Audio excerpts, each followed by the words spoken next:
பெத்த மகள்னு கூட பார்க்காம மது போதையில இவர் பண்ண சம்பவம் தான் அதிர்ச்சியை ஏற்படுத்தியிருக்கு. விழுப்புரம் பக்கத்துல உள்ள கண்டமானாடிங்கிற கிராமத்தை சேர்ந்தவர் 46 வயசாகிற பாபு. கட்டிட தொழிலாளியான இவரோட மனைவி தான் 39 வயசாகிற ராஜலட்சுமி. இவங்களுக்கு 2 மகள்களும் இருந்திருக்காங்க. இதுல 2வது மகளான வைஷ்ணவி கண்டமானாடி அரசு மேல்நிலை பள்ளியில +2 படிச்சுட்டு வந்திருக்காங்க. இந்த பாபுவுக்கு தினமும் சரக்கு அடிக்கிற பழக்கம் இருந்திருக்கு. அதே போல கடந்த டிசம்பர் 17ஆம் தேதி இவர் வழக்கம் போல அளவுக்கு அதிகமா சரக்கு அடிச்சிட்டு வீட்டுக்கு வந்திருக்காரு. அப்போதான் 2வது மகளான வைஷ்ணவி மட்டும் வீட்டுல தனியா இருந்திருக்காங்க.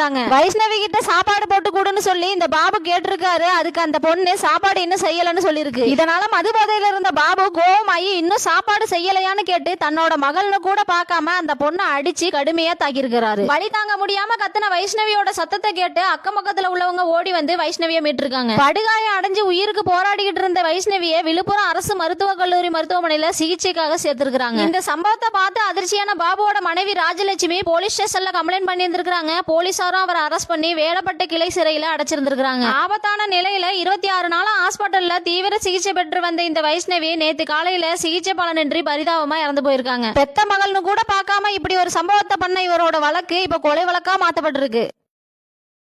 Download ShareChat.